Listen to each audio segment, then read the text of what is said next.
1998 பிப்ரவரி 13, 14 ஒரு கரும்புள்ளி, யார் அதை மறக்கவே மாட்டாங்க. 58 உயிர்கள், 250க்கும் மேற்பட்டவர்கள் படுகாயமடைந்தார்கள். அந்த ஒரு நிகழ்வு மட்டுமல்ல, அந்த நிகழ்வை தொடர்ந்து படுகாயமடைஞ்சவங்களை நம்ம தொடர்ந்து பார்க்கிறோம், கை கால் போனவங்களை தொடர்ந்து பார்க்கிறோம், கண் பறி போனவங்களை தொடர்ந்து பார்க்கிறோம், அந்த சம்பவத்தால் உள்ளத்தால் பாதிக்கப்பட்டவங்க சைக்காலஜிக்கலி அஃபெக்டட் தொடர்ந்து பார்க்கிறோம். இந்த ட்ரையல் நடந்த பொழுது முழுமையா பார்க்கிறோம். அதன் பிறகு தொடர்ச்சியா 28 ஆண்டுகளாக யாருக்குமே ஒரு நாள் கூட அந்த பிப்ரவரி 14 நடந்த சம்பவத்திலிருந்து விடுப்பு இல்லை. யாரையாச்சும் ஒருத்தரை பார்ப்போம், நியூஸ் பேப்பர்ல படிப்போம், கோர்ட்ல நடக்கக்கூடியதை பார்ப்போம், 2008 திமுக விடுதலை செஞ்சதை பார்ப்போம். சமீபத்தில் சில மாதங்களுக்கு முன்பு டிசம்பர் 16 இந்த தீவிரவாத தாக்குதலுக்கு மிக முக்கிய மனிதனாக குற்றவாளியாக இருந்து மரணமடைந்த பாஷாவுக்கு 17 நடந்த ஊர்வலத்தையும் பார்த்தோம். இதைவிட கொடுமையெல்லாம் என்னவெல்லாம் நாம பார்க்கணும்னு அதையும் நம்மளை பார்க்க வச்சாங்க. காக்கி சட்டை அணிந்த ஒருவரை பட்ட பகல்ல வெட்டி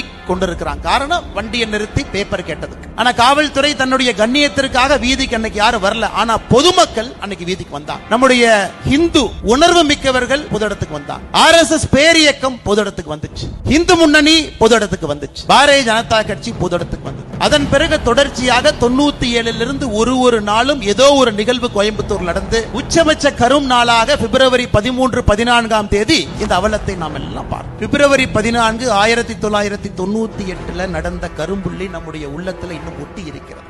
எல்லோருக்கும் இந்த நாளில் கோயம்புத்தூர் மண்ணில் ஞாபகப்படுத்திக் கொண்டிருக்கின்றோம். தவறான ஒரு அரசு அமைந்தால் என்ன நடக்கும் என்பதை 28 ஆண்டுகளாக இதே மேடையில் இருந்து நாம் ஞாபகப்படுத்திக் கொண்டிருக்கின்றோம். 2026 நிச்சயமாக தமிழக அரசியலில் ஒரு மாற்றம் வரும். அந்த மாற்றம் உங்களுக்காக இல்ல, எனக்காக இல்ல, இந்த கலாச்சாரத்திற்காக. தமிழகம் தன்னுடைய இழந்த பொலிவை எடுக்க வேண்டும் என்கின்ற எண்ணத்திற்காக